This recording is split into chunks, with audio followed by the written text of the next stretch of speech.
Olá, pessoal.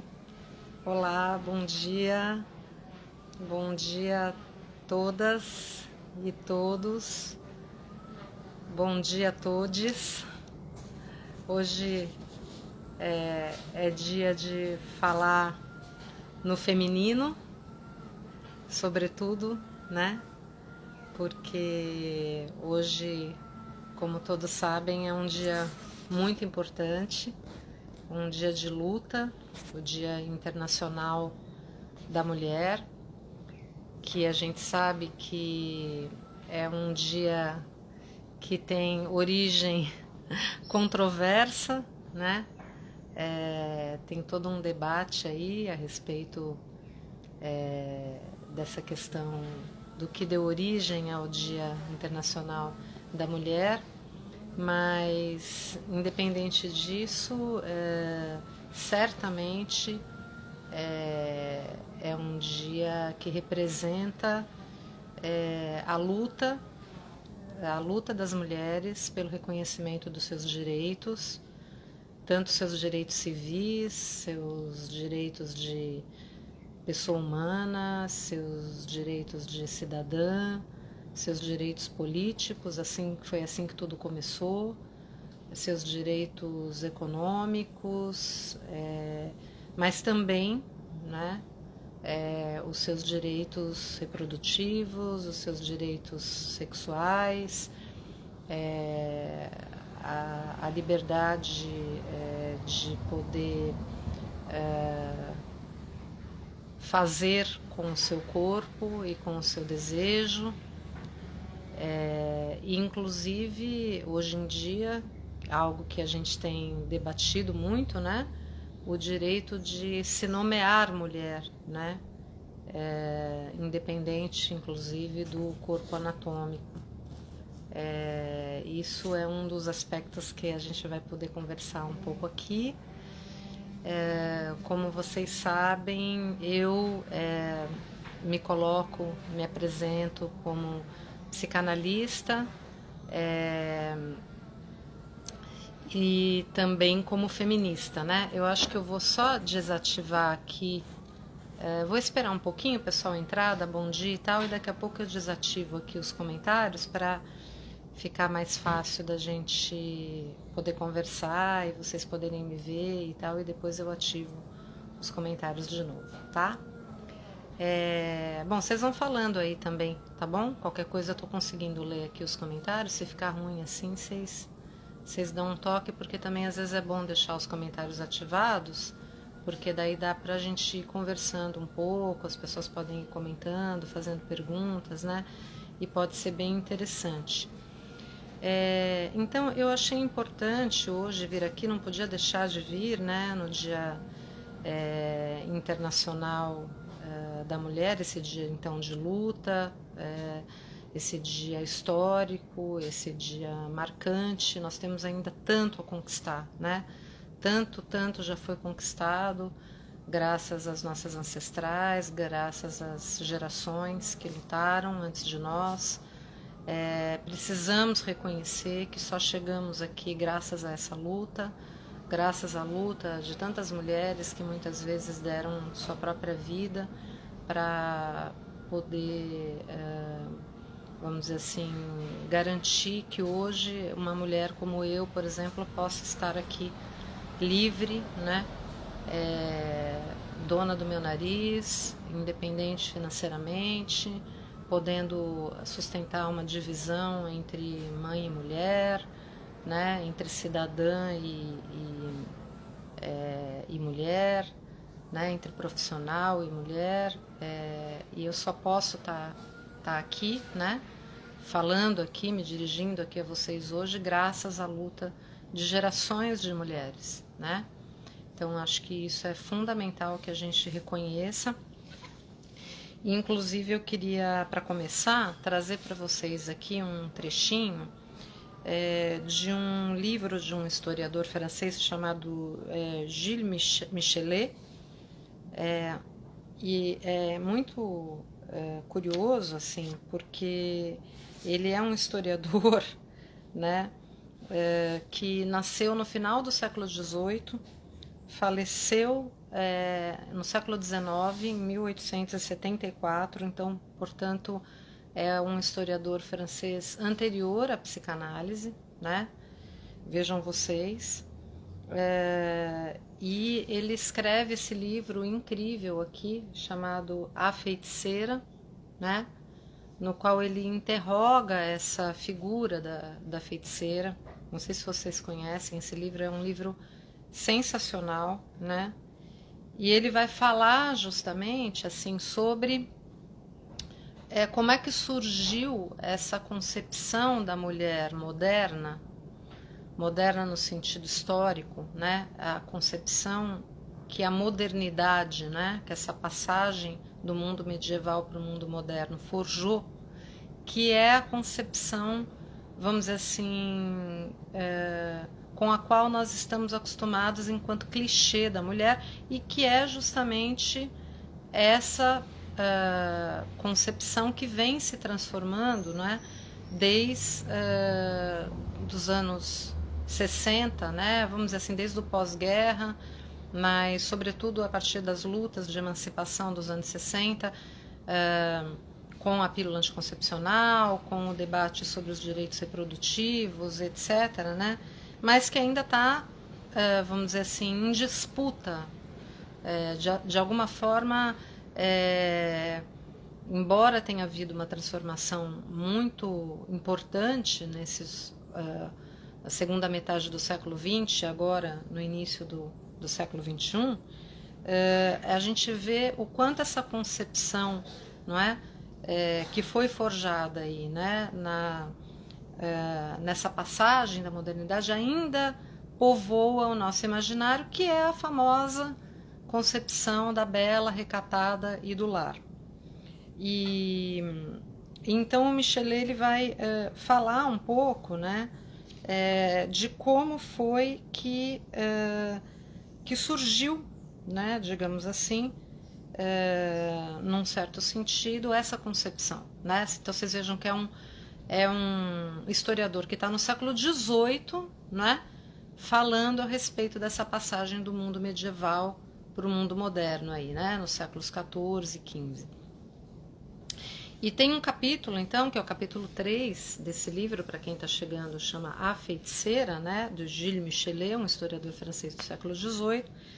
O terceiro capítulo chama O Pequeno Demônio do Lar, e ele diz o seguinte: os primeiros séculos da Idade Média, em que se criaram as lendas, têm o caráter de um sonho.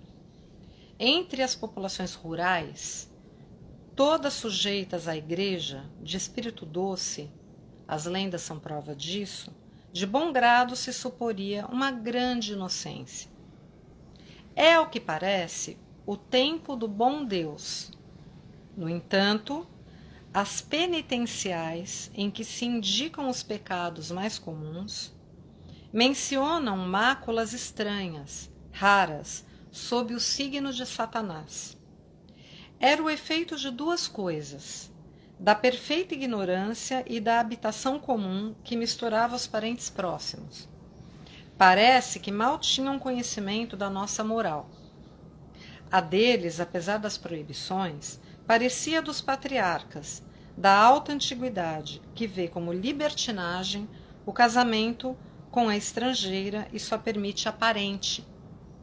As famílias aliadas eram uma só, não ousando ainda dispersar as suas habitações pelos desertos que os rodeavam, só cultivando os arredores de um palácio merovíngio ou de um mosteiro, refugiavam-se em cada noite com os seus animais sob o teto de uma vasta vila. Daí os inconvenientes análogos aos do ergástulo antigo, onde se amontoavam os escravos, como se fosse uma espécie de senzala, digamos, né?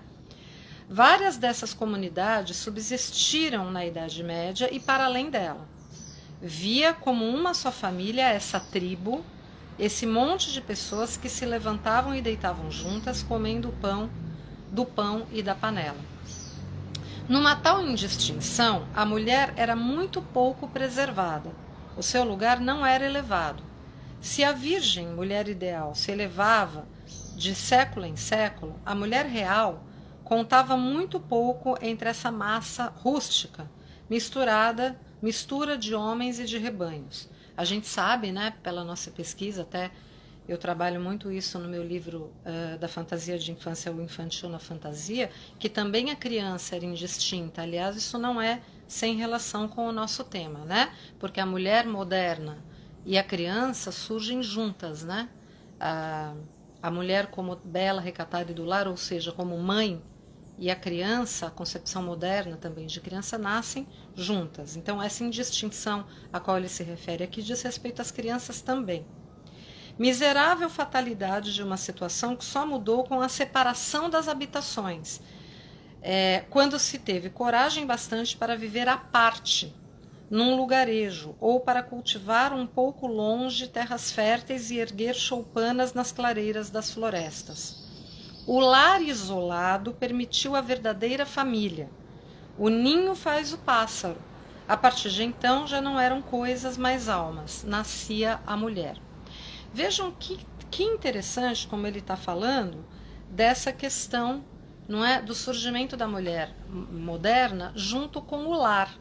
E a gente poderia deduzir, evidentemente, né, ele aqui também está falando, claro, sem Marx, né, mas com Marx a gente poderia dizer o surgimento da família burguesa, não é? E dessa concepção, então, que ele aqui chama de família verdadeira, né? Claro, porque ele está falando no século XVIII, então foi essa a concepção que vingou, não é? Foi essa a concepção que prevaleceu durante séculos aí da modernidade, e que justamente, paradoxalmente, representa já um abalo, e isso é um ponto muito importante para, inclusive, depois a gente entender a concepção de mulher e a concepção sobre as questões do feminino que a psicanálise traz para o debate, a originalíssima, como eu sempre sustento, concepção de feminilidade de mulher que a psicanálise traz, a gente entende melhor, vamos dizer assim, né? E esse é um ponto muito delicado e muito importante da gente entender, porque senão ele se presta a mal entendidos, né? Que é a questão do patriarcado. Então vejam que interessante como essa família burguesa, esse advento da família burguesa, se a gente já for trazer aqui uma formalização lacaniana dessa passagem histórica, não é? A gente formalizaria, evidentemente não dá tempo aqui numa live de 50 minutos de formalizar e de fazer essa demonstração para vocês, mas eu deixo aqui as pistas, não é? Para vocês, dependendo aí do ponto em que cada um se encontra na sua formação permanente, poder ir pesquisar essa formalização que Lacan propõe dessa passagem histórica do mundo medieval, do mundo antigo e medieval para o mundo moderno, não é?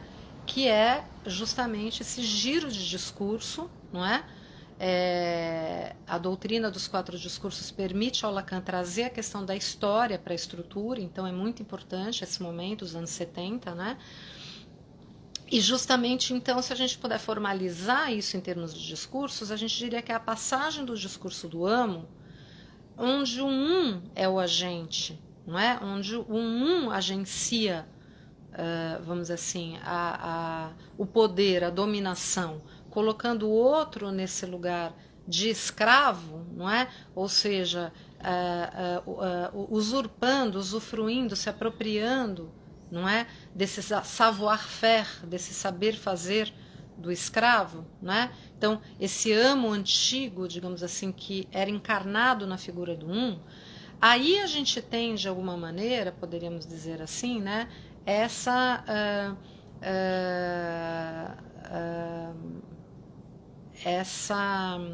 encarnação do patriarca, não é? Essa encarnação do amo e senhor, do pai como que dispõe, digamos assim, das ovelhas, como Michelet fala aqui, das mulheres, das crianças e dos escravos, né, e dos seus corpos ao seu bel prazer, porque ele é a lei, ele encarna, não é?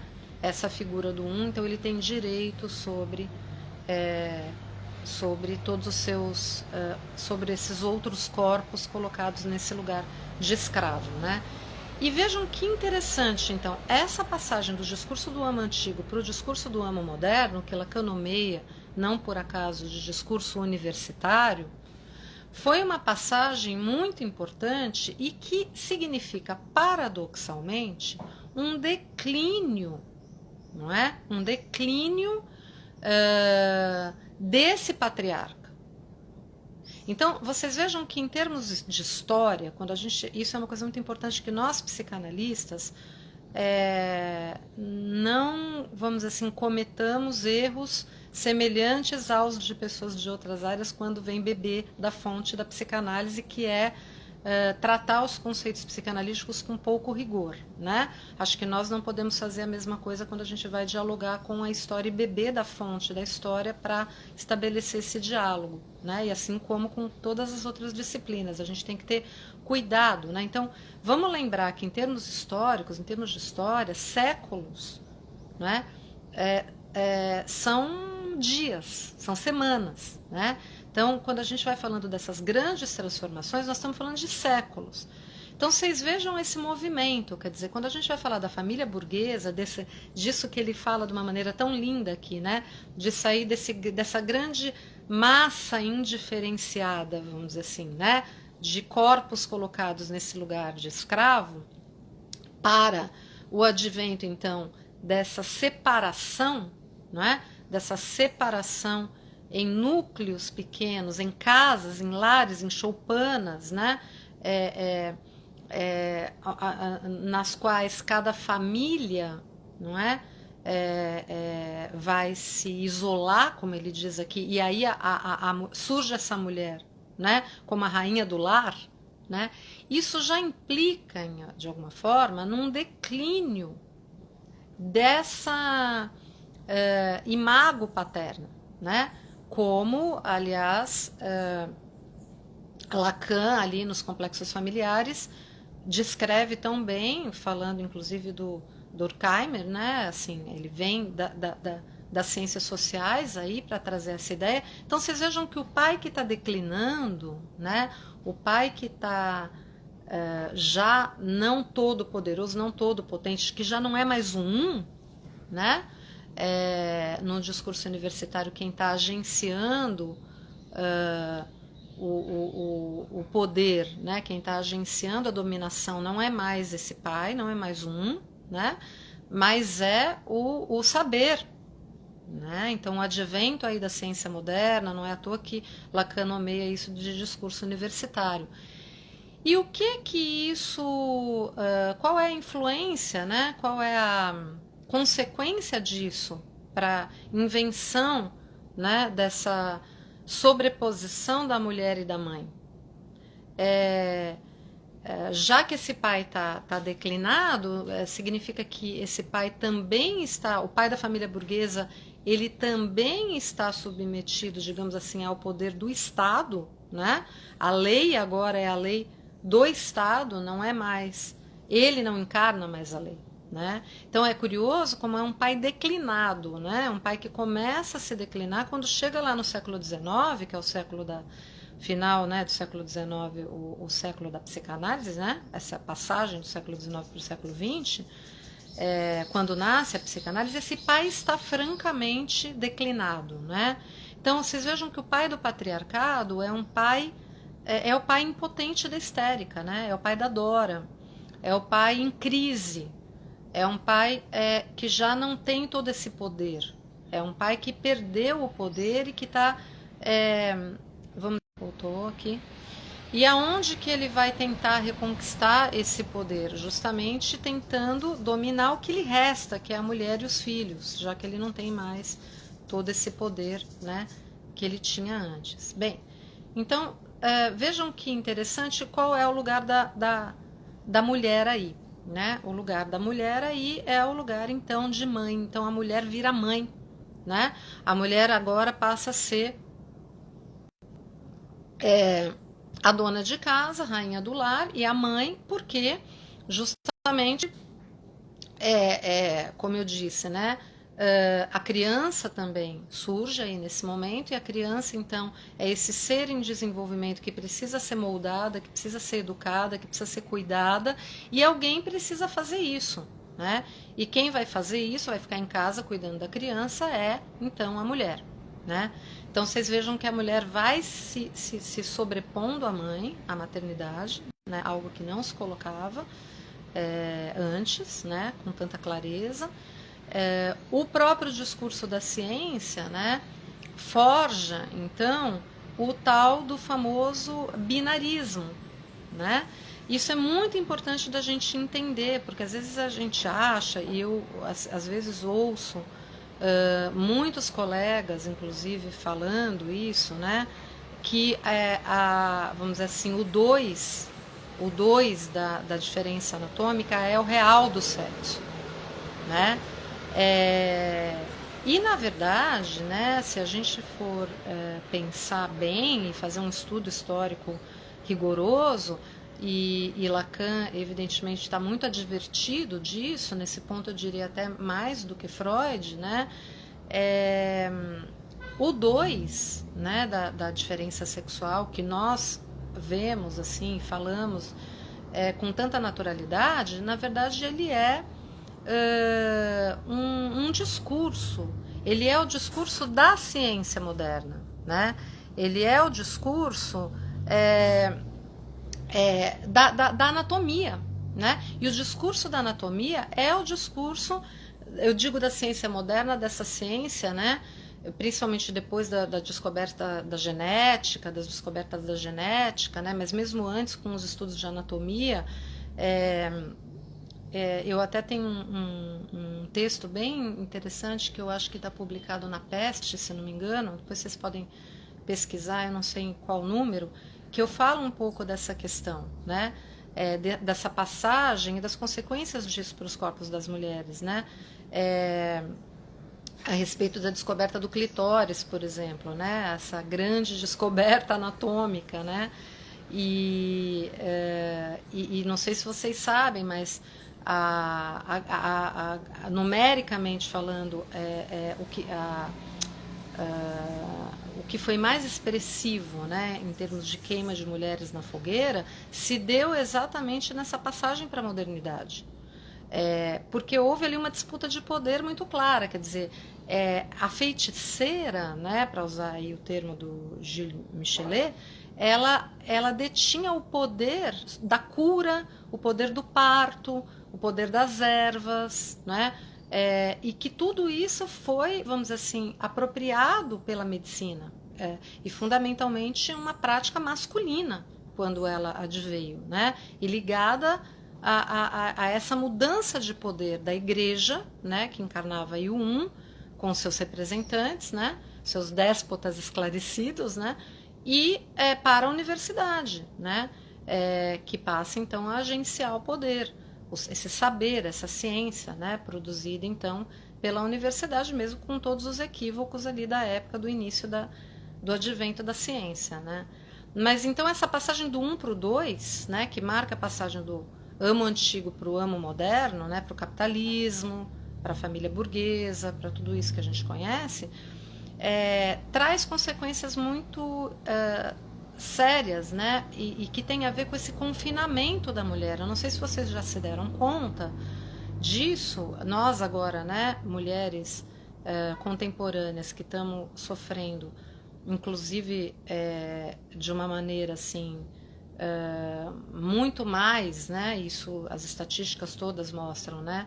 Do que os homens, não que os homens não estejam sofrendo os efeitos do isolamento, da pandemia, né? Inclusive em termos econômicos, em termos psíquicos, evidentemente que sim, todos os sujeitos estão assujeitados a isso tudo que está acontecendo, mas todas as estatísticas mostram que nós mulheres, né, estamos sendo mais assassinadas, estamos sofrendo mais assédio, estamos sofrendo mais violência doméstica, estamos sofrendo mais violência sexual e estamos também, mesmo as de classe mais alta, as privilegiadas, as brancas, as de classe média alta e etc., sofrendo um excesso de carga mental, né?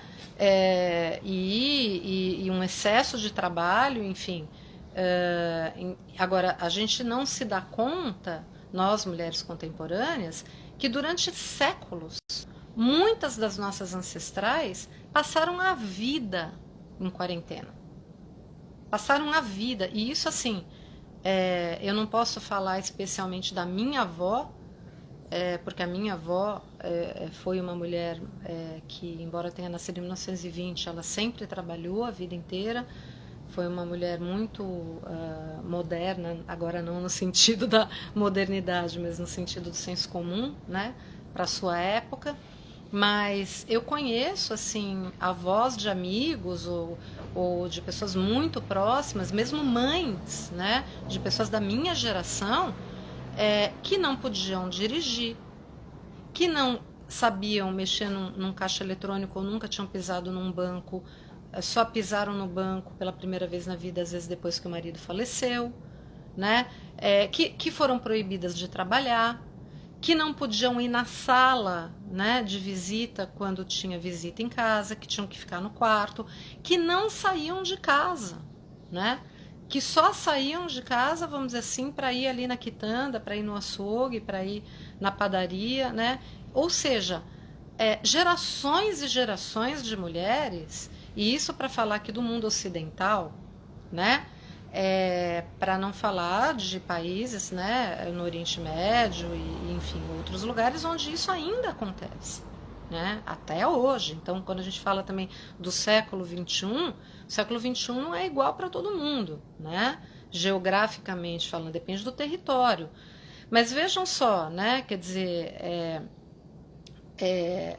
a grande parte das mulheres, a consequência disso foi que grande parte das mulheres viveram séculos e séculos numa eterna quarentena, né? Essa é a história das nossas ancestrais. Não podemos esquecer, tampouco, que no mundo ocidental, principalmente na Europa, o que realmente impulsionou de modo decisivo a saída das mulheres de casa foi a necessidade econômica do pós-guerra. Não é? Os homens ou estavam mortos ou estavam na guerra e as mulheres tinham que sair de casa para ir para as fábricas, inclusive crianças também foram, né, para poder não parar a economia, né? Vocês vejam que isso já é uma coisa antiga, não é de hoje, né, que se fala em não parar a economia. Então, antes dos movimentos de direitos reprodutivos, de maio de 68 e de tudo que veio depois dos anos 60, as mulheres, né, foram aí adquirindo um direito de sair de casa por uma necessidade econômica, né, de sustentar as suas famílias. Mas o que eu queria, voltando um pouco para a gente entender aí o lugar da psicanálise, né, vocês vejam que como é fundamental a gente compreender, então, que o declínio do patriarcado, né, ele vem junto com a família burguesa, então não é uma novidade nenhuma, que, curiosamente, o binarismo, né, porque a concepção que se tinha antes era que só havia um sexo. A concepção grega, né, de sexo é que havia um sexo, né, e que a mulher, então, era, vamos dizer assim, um homem inacabado, um homem mal construído, um homem mal fabricado, com defeitos de fabricação, que só servia para dar forma, né? Porque quem dava a alma era, né, o homem, né, o sêmen, né? O sêmen que dava a alma. Então havia um sexo na antiguidade.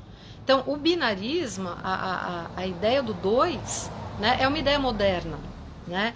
E é uma ideia que paradoxalmente, já representa um certo início de declínio do patriarcado. Olha como é paradoxal, né? Vejam que interessante isso. Então, o 2 não é o real do sexo. Isso eu acho muito importante. O 2 é o discurso da ciência moderna sobre o sexo. Ciência essa, inclusive, cujas evoluções mais recentes, se vocês quiserem, inclusive, vocês podem ler meu texto que chama Gozar de Boneca, que está num livro que agora eu esqueci o nome, mas organizado pela Patrícia Corsetto, publicado pela Caligrafia Editora. Se vocês fizerem uma busca, vocês vão encontrar, no qual eu trago, inclusive, as pesquisas mais recentes da ciência, né, mostrando que não existem dois sexos do ponto de vista biológico. A coisa é muito mais complexa, não é porque tem XX e XY que existem dois sexos, porque o sexo ele é um conjunto de variáveis que tem a ver, sim, com o fator genético, que inclusive pode trazer mutações e etc., mas também de outras interferências que acontecem durante a formação do embrião, como, por exemplo, a questão hormonal, né? E aí tem a questão morfológica, enfim, tem várias variáveis envolvidas. Ela faz, inclusive, essa autora faz uma tabela muito complexa, né, para mostrar a combinatória de elementos múltiplos, e ela então publica esse artigo assim, mostrando, né, e essa é a última palavra da ciência, estou falando da ciência hard, né, a ciência positivista, inclusive, né, que mostra que não há dois sexos, né? Isso é um mito tanto quanto era um mito a ideia de que só havia um, né? Eu acho isso fundamental, né, para a gente poder debater com esses que acusam, por exemplo, o Lacan, de que as fórmulas da sexuação seriam binárias. As fórmulas da sexuação não são binárias, né? Absolutamente. As fórmulas da sexuação podem ser qualquer coisa menos binárias, né? A gente não pode se deixar levar pelo desenho daquele quadradinho que está ali publicado no Seminário 20, que inclusive a gente nem sabe se algum dia o Lacan escreveu isso na lousa quando ele estava dando o seminário, ou se isso foi escrito depois, né? Mas o fato é que ali a gente tem esse esqueminha, tenha sido o Lacan que escreveu ele, tenha sido alguém que na hora de publicar quis colocar desse jeito para facilitar a nossa vida, né? E pode até ter facilitado a nossa vida, mas na verdade também complicou, porque quando a gente lê aquele quadradinho, se você não consegue entender o que está escrito no andar de cima, que é a escrita lógica, e o que a escrita lógica escreve ali, não tem nada de binário, né? Porque justamente o Lacan passou anos demonstrando, o seminário 16 inteiro, que teve como consequência o seminário 17, que teve como consequência o seminário 18, depois o seminário 19, e daí finalmente chegou no 20, né? A gente não pode esquecer que são anos de elaboração do Lacan, justamente para demonstrar, inclusive matematicamente, ele vai lá no paradoxo de Zenão, retoma a questão do Aquiles e da tartaruga para chegar nas séries de potência de A, na sequência de Fibonacci, enfim, uma série, né, de formalizações muito rigorosas para demonstrar que o 1 não alcança o 2, né? Ou seja, que não há par, que não há binarismo, que não há 2, né? Lacan passa 4 anos tentando formalizar e demonstrar, né, o não há relação sexual pela via justamente da lógica e da matemática, né? E ele inicia o Seminário 20 com um axioma, né, que é o axioma de Borel-Lesbesgues, o axioma importante da topologia, né, que mostra, né, que quando você faz um corte num espaço topológico, né, e é sobre isso que ele está falando, sobre o corte da linguagem, né, essa é a homologia que ele está fazendo do espaço topológico com o espaço do ser falante. Não é à toa que no ano seguinte ele começa a entrar no trabalho que ele vai fazer da topologia dos nós, tem a ver exatamente com isso, né? Com os furos no espaço. Então, o corte da linguagem, o corte do significante, ele gera, né, de uma só vez, né, um espaço fechado, né, um conjunto fechado e um conjunto aberto.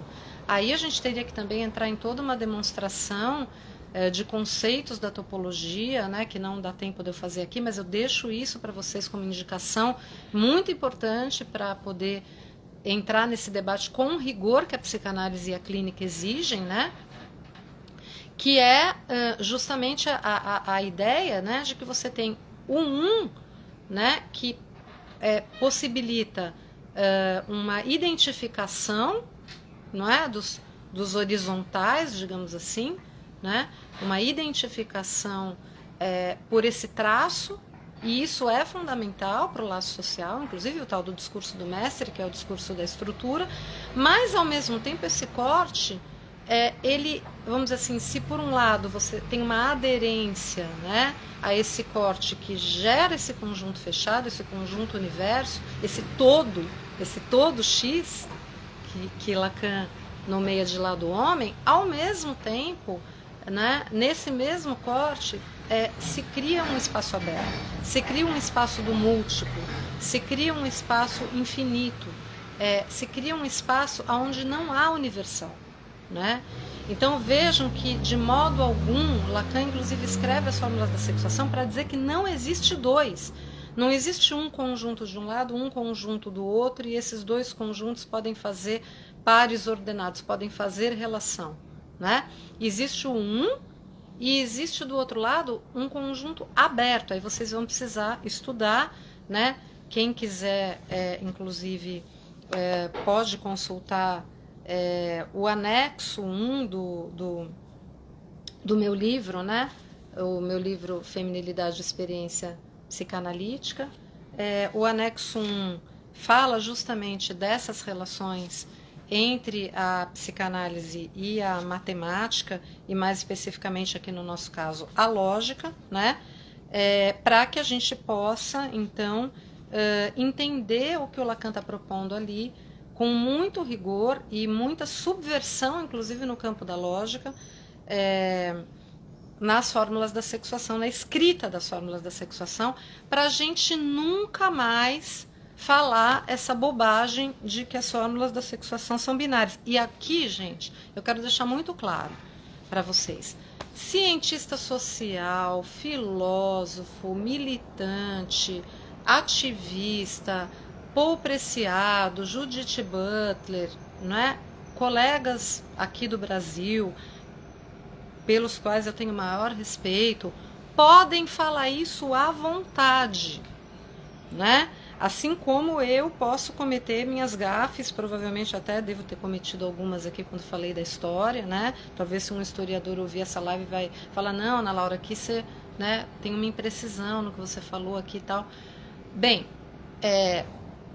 e até agradeceria se alguém, né, pudesse me corrigir, porque a gente está sempre melhorando. Então eles podem à vontade, o Preciado não tem obrigação de ler as fórmulas da sexuação e entender o que o Lacan está escrevendo ali em cima. Ele não sei se ele tem tempo para estudar lógica, ou se ele tem uma transferência tão grande pelo Lacan para ir parar tudo e estudar lógica, né? Como eu fiz, como certamente vocês farão, ou fazem, ou fizeram, para poder entender as fórmulas da sexuação, né? Para poder entender Lacan. Tampouco Judith Butler, que trabalhou bastante as fórmulas da sexuação, mas que tem equívocos de compreensão importantes, né? Porque eles têm mais coisa para fazer na vida, eles não são psicanalistas, não é?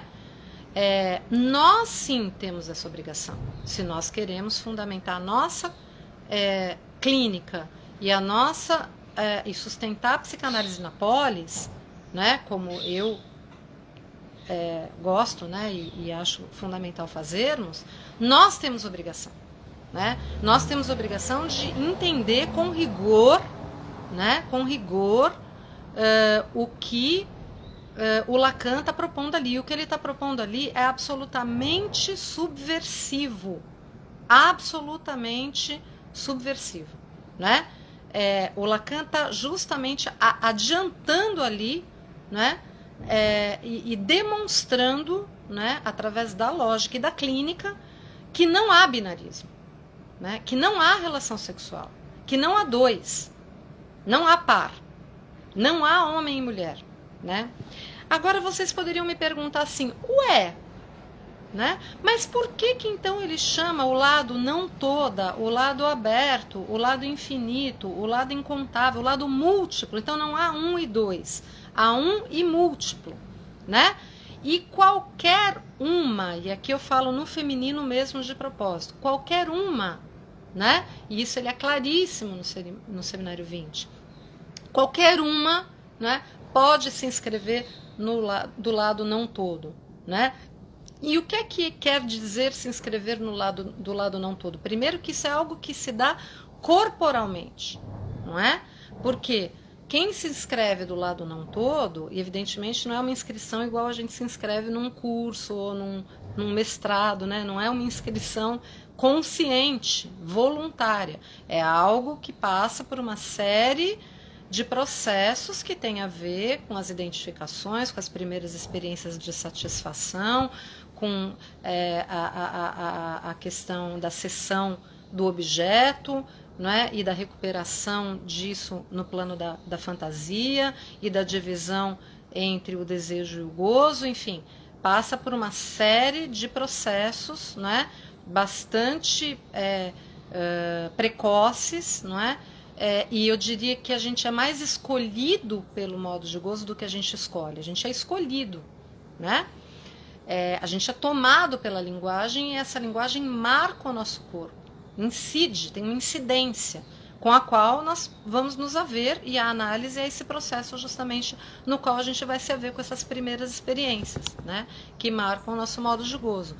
Mas a gente sabe que em psicanálise também a gente precisa eticamente falar de escolha, embora uma escolha forçada, né? Mas a gente fala sim da insondável decisão do ser para que a gente possa responsabilizar quem a gente está escutando na clínica pelo seu modo de gozo, pelo modo como ele goza, né?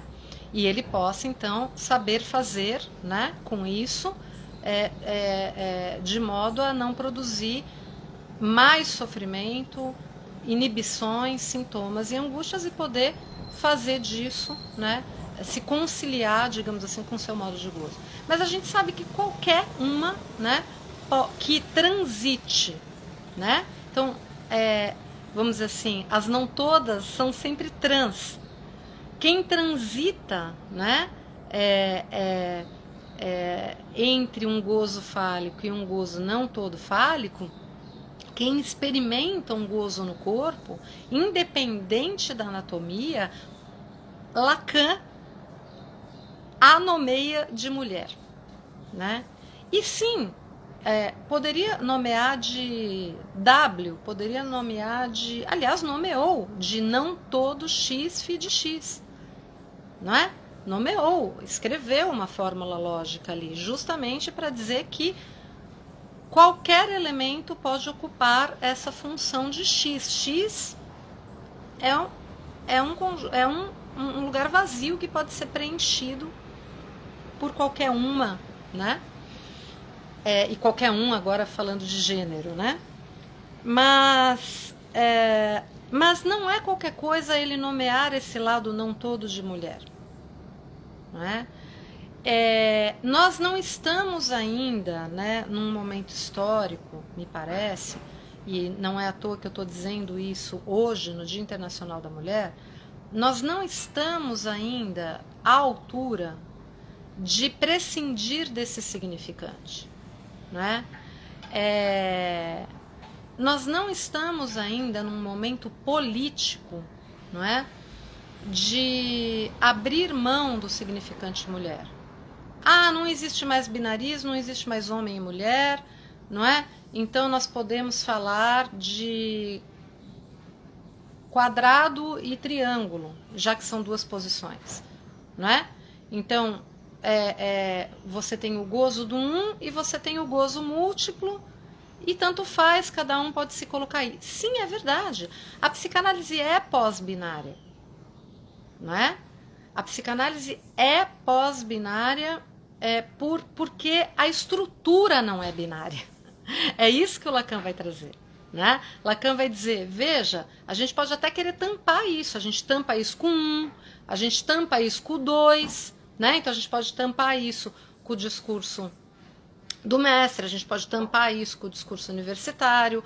A histérica tenta tampar isso, tenta destampar isso, né, com o desejo, né? Mas ela acaba fazendo o quê? Ela acaba tampando de novo com o objeto da fantasia, né? Então ela tenta furar, mas aí vem o objeto e obtura de novo, né? que é o sintoma, é uma boa saída, mas é uma saída que traz um preço bem alto, e a gente vê isso na clínica. Então, a psicanálise é o único discurso que não seria do semblante, né? Não seria, porque é impossível não ser, se está fora do semblante, está fora do discurso, então tem que estar, né, no semblante, mas é o único discurso que coloca ali no lugar do agente o vazio. Como coloca o vazio, então é um artifício inventado por Freud, né, para conseguir justamente fazer com que o sujeito possa advir, né, sob transferência, e aí ele poder então se haver com o seu próprio desejo, com o seu próprio gozo. E o que essa grande invenção freudiana, a consequência disso, vamos dizer assim, é que tem algo além do princípio do prazer, tem algo além desse circuito da fantasia, né?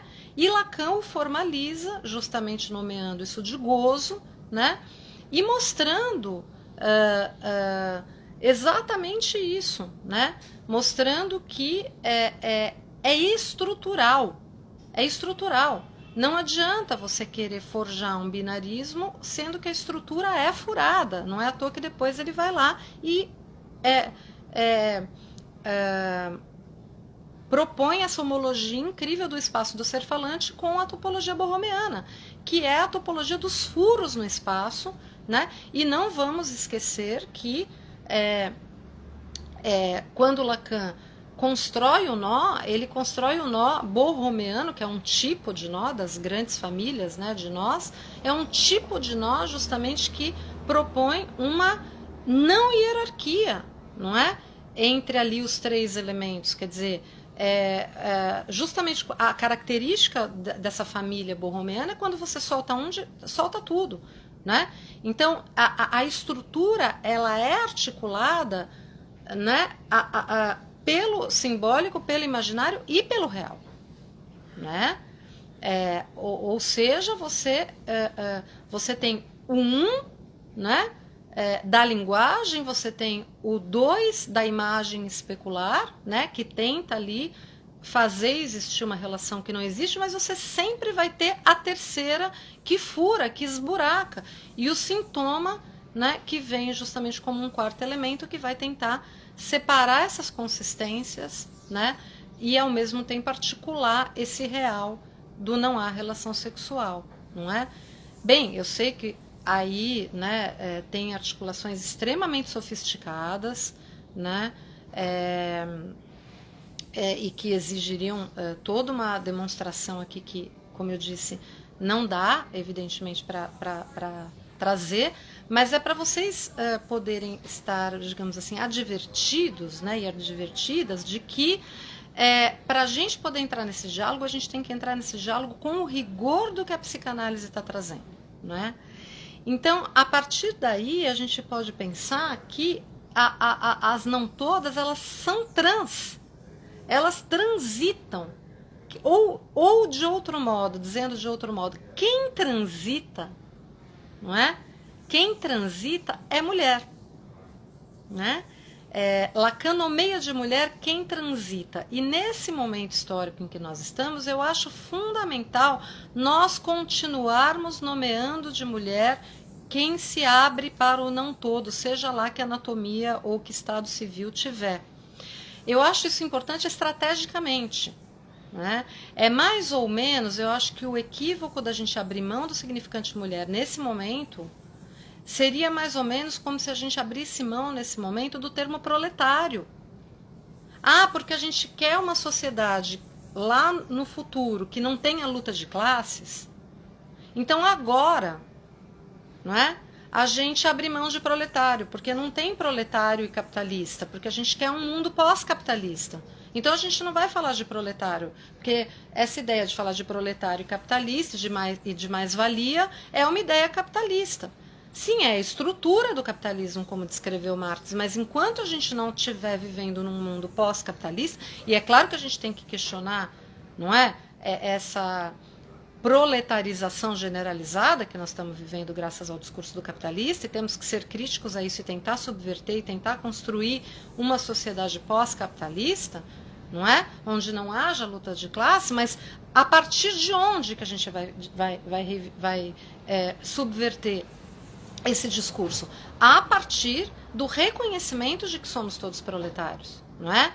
Então, do mesmo modo, fazendo aí uma analogia, a gente não pode, nesse momento histórico, ou vocês andam pela rua, não é? E eu não estou falando só do Brasil, mesmo na Europa, ou em Nova York, ou em Tóquio, né?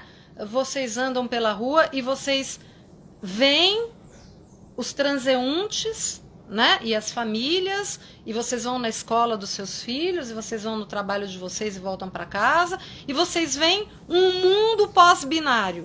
É isso que vocês veem, né? Porque eu não vejo um mundo pós-binário andando na rua. Eu vejo uma sociedade, né? Só para falar do Brasil, né? Em que o feminicídio só aumenta. Eu vejo um aumento de casos de 76% no primeiro trimestre de 2019. Né? Eu vejo um país, né, que é um dos países que tem mais casos de estupro no mundo, somando mais de 120 mil casos por ano. Sendo que desses 82% das vítimas são mulheres e 64% é estupro de vulnerável, incluindo crianças de até 14 anos. É isso que eu vejo, o mundo que eu vivo é esse, né? Enquanto que 96,3% dos estupradores são homens. Né? Então, não é um mundo pós-binário que a gente vive. Né?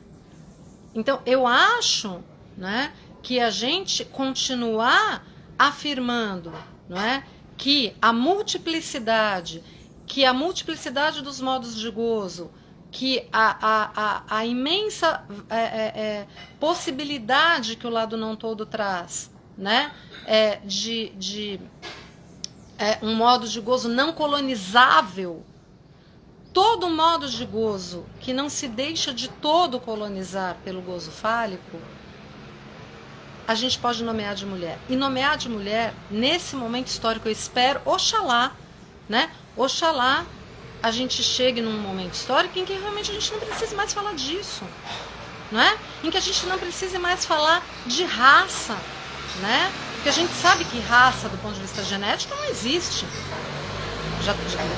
A ciência já está careca de saber que genética não existe, que raça não existe. Mas existe o quê? Existe o discurso racista. E o discurso racista criou, não é, a noção de raça. E enquanto o discurso racista estiver em vigência, nós precisamos sim falar de cota, nós precisamos sim falar de racismo, nós precisamos sim falar de branquitude. Então, esse papo de somos todos seres humanos, vidas negras importam, mas todas as vidas importam, né? Ou não devia ter Dia Internacional da Mulher, dia da Mulher é todo dia. Entende? Quer dizer, claro, esse é o mundo que queremos. A gente quer um mundo em que a gente não precise falar de proletário. A gente quer um mundo em que não precise falar de raça. A gente quer um mundo em que não precise falar de machismo estrutural. A gente quer um mundo em que a gente não precise falar de homem e mulher. A gente quer um mundo em que cada um possa ser um e que cada um possa desejar do jeito que quer, contanto que não elimine o outro, não extermine o outro, não é? Porque o seu gozar do jeito que quer e desejar do jeito que quer termina quando impede o outro de também desejar e de também gozar, e aí a gente entra no grande paradoxo do laço social, tão bem descrito por Freud, no mal-estar da civilização. Né?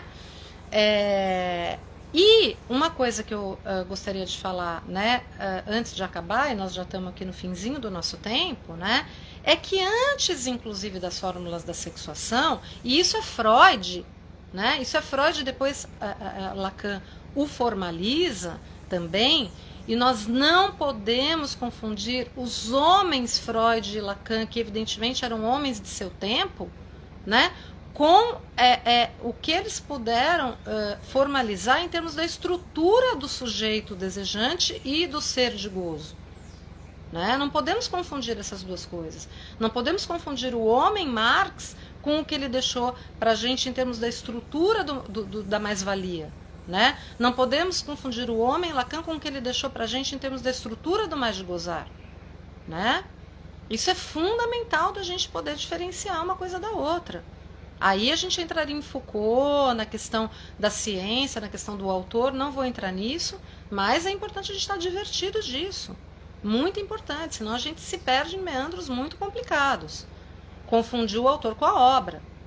Bem, eu não posso deixar de falar que a psicanálise, nesse ponto, temos que prestar a devida homenagem e reconhecimento a Freud, não é? Muito precocemente foi na veia de um dos mais importantes mitos, como eu quis demonstrar aqui no começo da minha fala, da concepção moderna, nesse sentido histórico, de mulher, que é a sobreposição da mulher e da mãe. A separação entre a mulher e a mãe, escrita por Freud em 1914, muito antes de Simone de Beauvoir, muito antes da segunda onda do feminismo, não é? Freud foi além das sufragistas nesse ponto. Freud foi totalmente up to date em relação a achar que as mulheres eram sujeitos de direito, não é? Ele defende, inclusive, os direitos reprodutivos, o direito ao aborto, quando a filha dele falece, inclusive da peste, né, da gripe espanhola. Mas ele vai além, porque ele coloca a mulher como sujeito de desejo, como sujeito que tem sexualidade, como sujeito que não é a mãe. Isso é absolutamente subversivo em Introdução ao Narcisismo. Absolutamente subversivo. E quando Lacan o formaliza, falando que a maternidade é uma função, a gente está tão acostumado com isso, né, gente? Arroz com feijão, né? Qualquer faculdade de psicologia, aulinha de Lacanzinho 1 no terceiro ano, já está falando a maternidade é uma função, não tem que ser a mãe biológica, qualquer um pode exercer. A gente fala isso como se fosse qualquer coisa. Isso é absolutamente subversivo. A psicanálise sustentar a divisão entre a mulher e a mãe, porque vejam que interessante, mesmo Simone de Beauvoir, eu não entrei nela aqui, porque seria um outro capítulo, mas presto aqui minha homenagem. Tem um texto escrito também no SESC, que eu escrevi o ano passado, quando eu fui lá debater com a Rita von Hunt, que me convidaram, né? Beauvoir presente, a gente comentou o livro da Kristeva, que eu recomendo para vocês. E eu ali sustento nesse texto, somos todos filhos de Beauvoir, Lacan é filho de Beauvoir. Lacan foi muito influenciado pela leitura e pelas críticas que Beauvoir fez à psicanálise, embora a Beauvoir, infelizmente, leu a psicanálise errada, né? Que se lia na época. E Lacan percebe isso, e isso motiva, inclusive, o trabalho dele com o feminino. Isso daria, enfim, tempo para outra live aqui, né? Mas eu quero dizer que Lacan, né, quando fala que a maternidade é uma função, ele está, inclusive, respondendo a Simone de Beauvoir, né? Manter a divisão entre a mulher e a mãe. Porque Beauvoir, a saída dela, e foi a saída possível nos anos 40, foi rejeitar, né? Radicalmente a maternidade. A mulher, para ser sujeita, ela tinha que rejeitar a maternidade. A maternidade era uma escravidão. E no mundo pré-pílula anticoncepcional, a gente pode imaginar o que era o casamento, como eu disse, né? O casamento era uma condenação da mulher ao lar, né? E há uma maternidade, inclusive, reincidente, né? Porque não ficava em um filho, como hoje a gente ficou 2 ou 3. Eram um atrás do outro, porque não tinha anticoncepção. E as mulheres eram estupradas no casamento. Elas não tinham direito de hoje eu não quero transar, porque senão eu vou engravidar de novo. A gente não pode esquecer disso. Então, quando a gente fala também, Simone de Beauvoir rejeita radicalmente a maternidade, o que significava rejeitar a maternidade? Por que Freud vai lá e defende o direito ao aborto? Porque ele sabe, né, que se uma mulher não tem direito ao aborto, e na época não tinha pílula anticoncepcional, né, ela ficava à mercê, o seu corpo estava à mercê dessa condenação à mãe, né, e a dolar, né, a essa quarentena infinita, como eu disse para vocês.